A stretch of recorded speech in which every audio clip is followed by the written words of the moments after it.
Hoy nos acompaña en Periodista Digital Juan Páramo, que es portavoz de la Mesa del Tabaco y viene a hablarnos de la situación del sector en España, sobre todo en esta nueva situación que plantea la aprobación de una futura nueva directiva comunitaria sobre ese producto, sobre qué influye tanto lo que es el aspecto agrícola, como la distribución, como la venta en general, lo que es todo el proceso de producción y comercialización del tabaco. Bienvenido a Periodista Digital. Muchas gracias. Sí, claro. Bueno, don Juan, la primera pregunta es ¿quiénes conforman esta mesa del trabajo a la que usted representa? Bueno, pues en la mesa del tabaco estamos representados todo lo que es la cadena de valor del sector, ¿no? Por una parte hablamos de todo lo que es el sector del cultivo agrícola. España es el tercer país cultivador de productos del tabaco en Europa.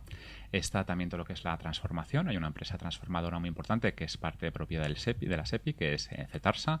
Están los fabricantes, los importadores y distribuidores de tabaco. Están los estancos, hablamos más de 13.000 puntos de venta, unas 23.000 personas que trabajan de la venta de tabaco en los estancos, la distribución, logista.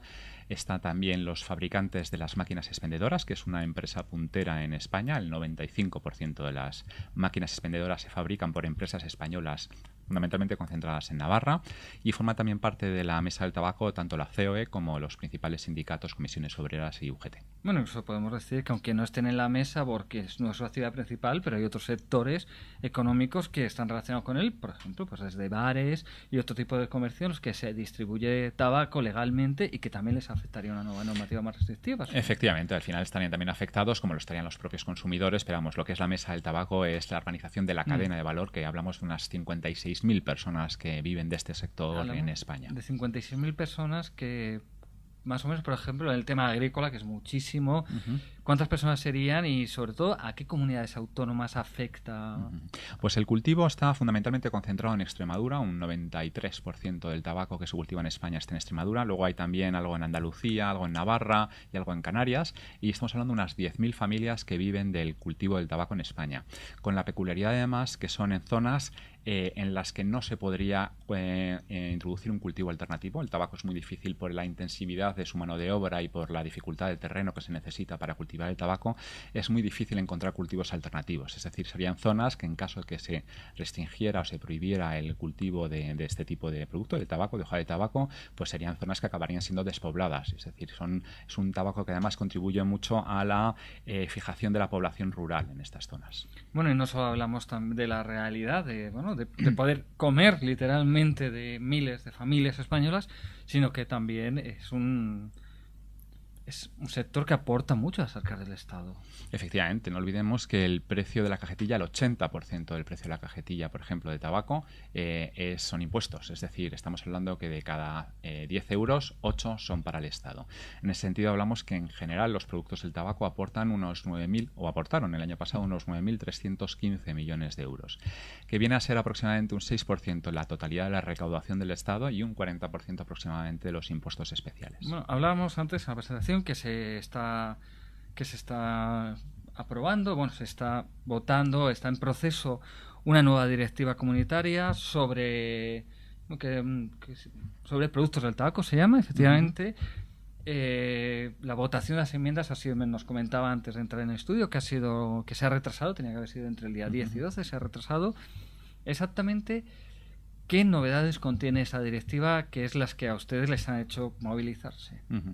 Bueno, nosotros primero, como mesa del tabaco, lo primero que tenemos que decir es que estamos a favor de que se revise la directiva. La anterior es del año 2001 y entendemos que ya ha pasado el tiempo suficiente para que haya una revisión de la directiva.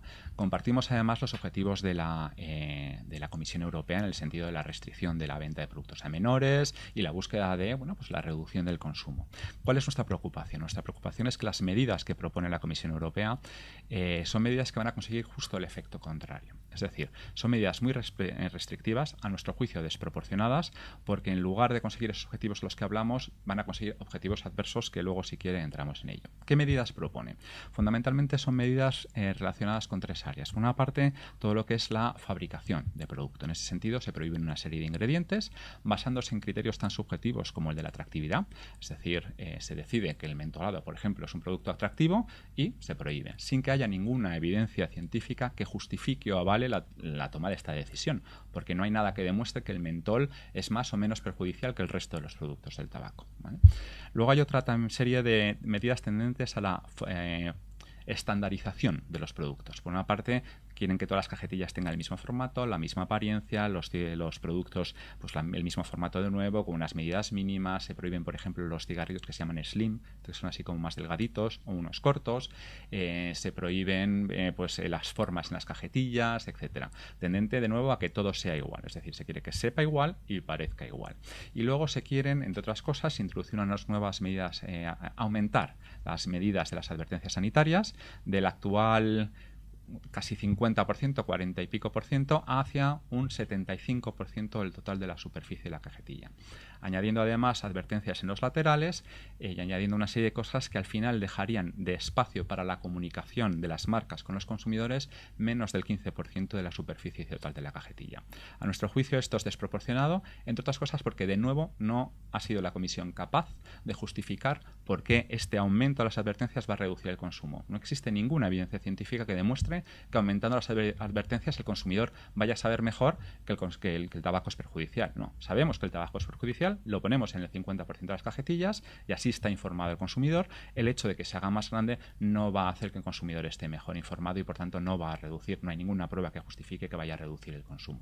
Usted hablaba de falta de evidencias científicas tanto en esta normativa del tamaño de las advertencias sanitarias como en los productos. Usted nos ha puesto el caso del mentolado, pero hay algún producto más, porque por ejemplo parece ser que hay productos más aditivos que se pueden añadir al tabaco o más perjudiciales como el alquitrán. ¿Qué otros productos se restringen? Hombre, nosotros, por ejemplo, como Mesa del Tabaco, estamos de acuerdo con la prohibición de utilización de aditivos en los productos del tabaco que vayan claramente con un objetivo destinado a menores. Es decir, si se intentan siempre producir, no sé, tabaco con sabor a tutti frutti, a fresa, a vainilla, bueno, pues ahí entendemos que tiene que haber una regulación que no haga esos tabacos destinados a los públicos jóvenes.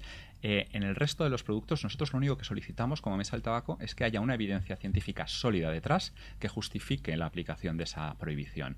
De momento no las hay. Entonces, algo que justifique que es más perjudicial, más aditivo, más tóxico que lo que ya hay. En tanto en cuanto no haya esas justificaciones, entendemos que no tiene que haber una prohibición de esos ingredientes. Entonces, ¿en qué se fundamenta? Si no hay si no hay evidencia científica, ¿en qué se fundamentan las utilidades comunitarias? En algo tan subjetivo como el de la atractividad. Es decir, han decidido que el mentol es atractivo para los jóvenes o que los cigarrillos finos son atractivos para las mujeres, lo cual no dice mucho de las mujeres ni de los jóvenes en este sentido, porque parece que fuman solamente porque son más monos los cigarrillos, ¿no? Sí, es un poco machista. Pues a nuestro juicio un poco. Entonces, mujeres. Sí, quiero decir que hay una subjetividad detrás de esa valoración y esa prohibición que entendemos que no debiera existir, porque no hay nada que justifique que realmente un cigarrillo más delgado sea más perjudicial. Estamos hablando todo el tiempo de los cigarrillos, pero esto afecta, por ejemplo, a los puros o al tabaco de liar. Sin duda, es decir, las medidas afectan. Los puros tienen una serie de exenciones durante unos periodos,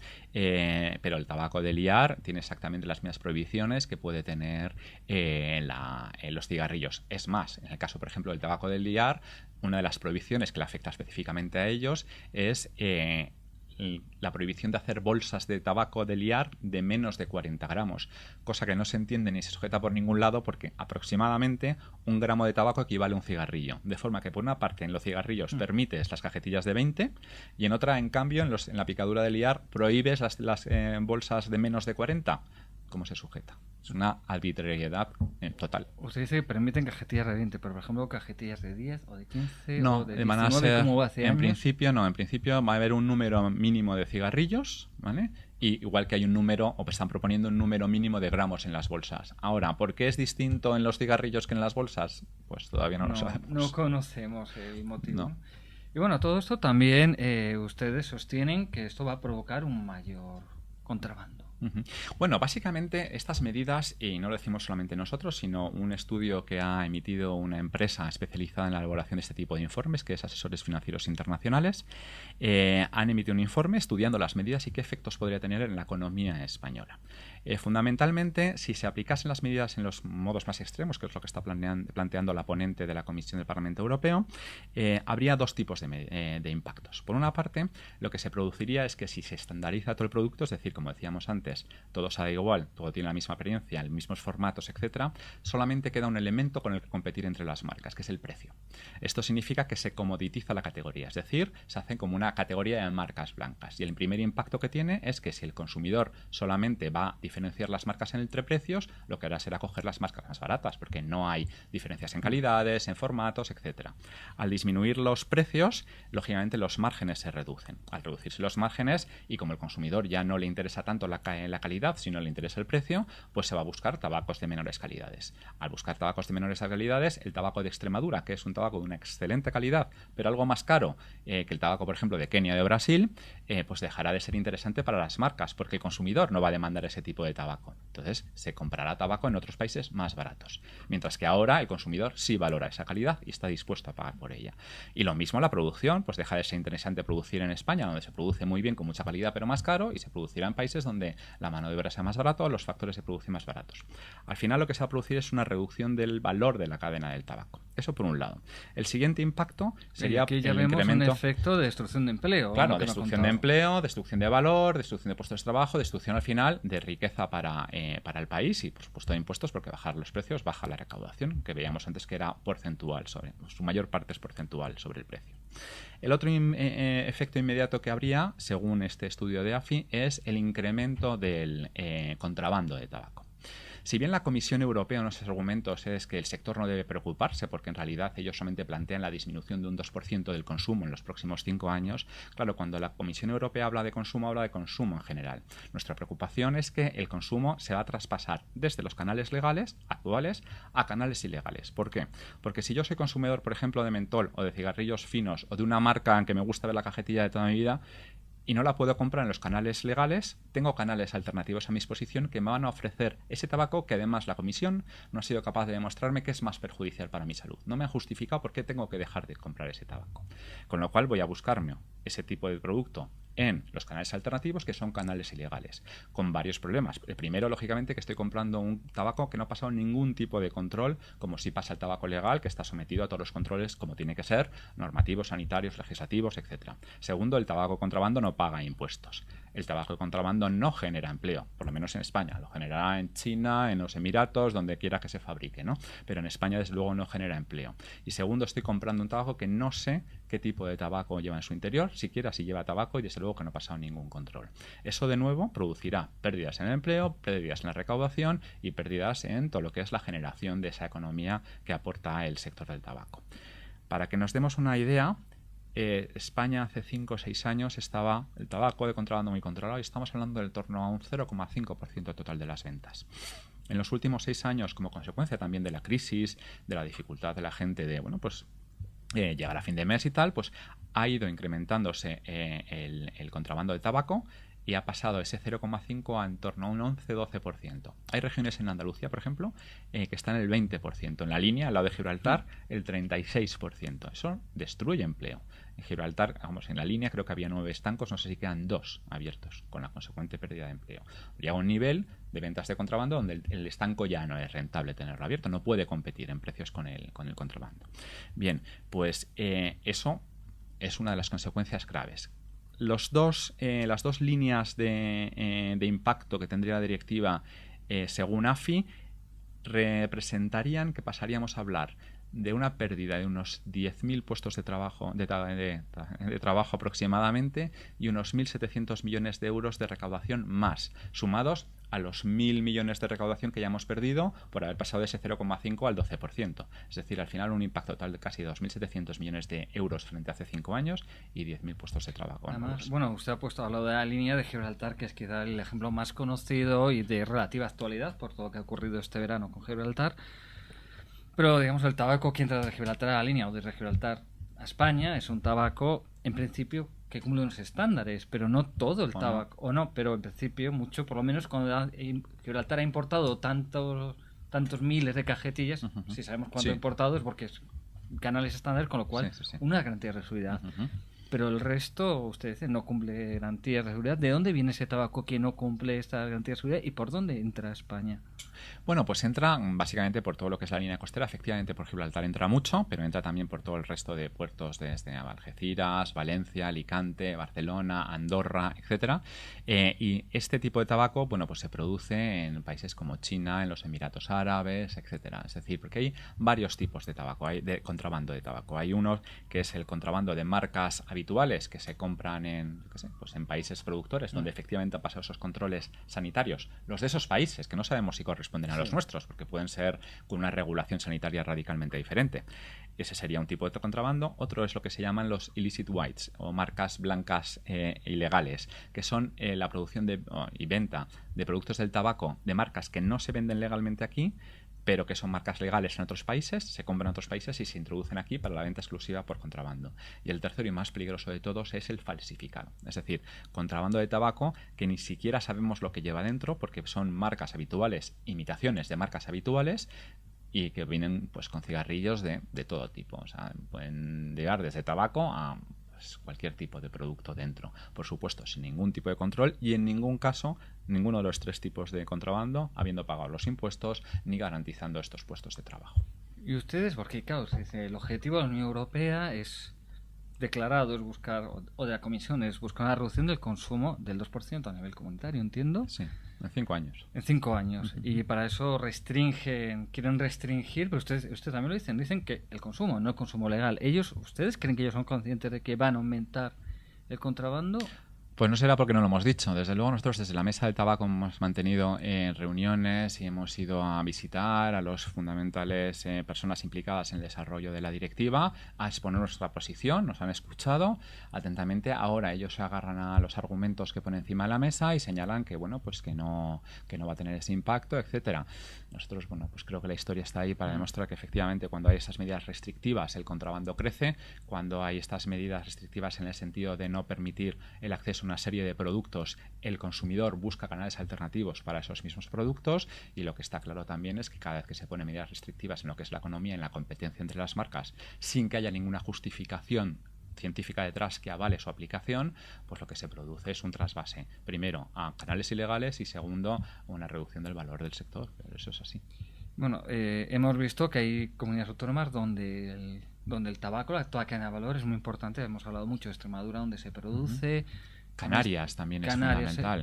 Canarias se produce muchísimo tema de cigarros, ya no tanto cigarrillos, que también se producen muchos cigarrillos, pero además es un área muy importante para todo lo que es la fabricación de una de las industrias más importantes en la fabricación de cigarros y puros. Hay otras comunidades, ¿no? Pues La Rioja, Navarra por las máquinas de vending, nos comentaba antes, ¿no? ¿Qué importancia tiene, por ejemplo, las máquinas de vending en Navarra y en el mercado europeo? Sí, pues el 95% de las máquinas que se instalan en Europa vienen de producciones de empresas, de las tres fundamentales empresas navarras, españolas. Pues, esas tres fabrican 9 de cada 10 máquinas que se instalan. Entonces, vemos que hay muchas comunidades autónomas. Entonces, mi pregunta es, el gobierno español, los partidos políticos españoles y los gobiernos autonómicos y los parlamentos autonómicos ¿están defendiendo los intereses del sector en España frente a las autoridades comunitarias o qué postura han tomado? Pues sí, la verdad es que tenemos que decir que en ese sentido nos encontramos apoyados porque, para que se haga una idea, de entrada lo que es los parlamentos autonómicos, por empezar por las autonomías, 5 parlamentos autonómicos de estas provincias o regiones las regiones más afectadas o potencialmente afectadas por la directiva, han emitido PNLs, algunas de ellas por unanimidad de todos los grupos políticos, por ejemplo Extremadura, por ejemplo Canarias, Navarra, La Rioja y Cantabria. Los 5 parlamentos han emitido unas proposiciones no de ley no en defensa del tabaco, sino en defensa de la búsqueda de un equilibrio entre las medidas sanitarias y la defensa del empleo y de la riqueza en sus regiones. Eso por un lado. Por otra parte, hay una declaración institucional de también 5 gobiernos autonómicos, con la firma del presidente de Extremadura, el presidente de Canarias, del presidente de La Rioja, el de Cantabria, y con la firma también de el consejero de Agricultura de la Junta de Andalucía, en la misma línea, es decir, en buscar un equilibrio entre las medidas de defensa del sector y del empleo y las medidas sanitarias, que ese equilibrio es posible además. Y por último, en el caso del Parlamento Nacional, hay también una proposición no de ley que se votó, creo que fue en enero de este año, donde el Partido Popular, Partido Socialista, Coalición Canaria y UPyN, Unión del Pueblo Navarro, votaron en favor, juntos, en favor de estas mismas medidas más equilibradas en función, o sea, esa exigencia de un mayor equilibrio en las medidas que plantea la directiva. Y, por ejemplo, están trabajando de forma coordinada ustedes, pues claro, ustedes son España es el tercer productor europeo de tabaco, de hoja de tabaco, o sea, hay al menos 2 países que producen más. ¿Están trabajando de forma coordinada con otros países, con el sector en otros países comunitarios también afectados? Porque claro, me imagino que Suecia no sea un gran productor de tabaco, pero... Bueno, pero países... Suecia tiene un problema muy concreto que es el snus, que es una particularidad de producto suyo, pero vamos, efectivamente... Bueno, o Dinamarca, en fin, Luxemburgo, que es un país pequeño donde no produce, sí. Luxemburgo y Dinamarca, es que he sido a coger países que... Vale, bueno, pues no... sí. Pero vamos, por ejemplo, Finlandia. Bueno, nosotros como Mesa del Tabaco, nuestro objetivo es España. España sería uno de los países más perjudicados de toda la Unión Europea si se aplicase esta directiva, y en ese sentido nosotros como Mesa del Tabaco defendemos los intereses de España. Evidentemente luego cada sector tiene sus confederaciones europeas y se están haciendo actividades por cada una de estas confederaciones a nivel europeo. Nosotros como Mesa, nuestro foco es España, nuestro foco es acercarnos a las autoridades españolas aquí o en Bruselas para defender estos 56.000 puestos de trabajo y estos 9.315 millones de euros de recaudación. Entonces, nuestro foco está aquí, es nacional, y entendemos que sí, que efectivamente se están haciendo movimientos por parte de estas confederaciones de agricultores europeos o de detallistas europeos o de fabricantes, bueno, pues que también de nuevo ellos están hablando con quien corresponda, nosotros con las autoridades españolas. Tengo que decirle, hay una cosa que me sorprende bastante.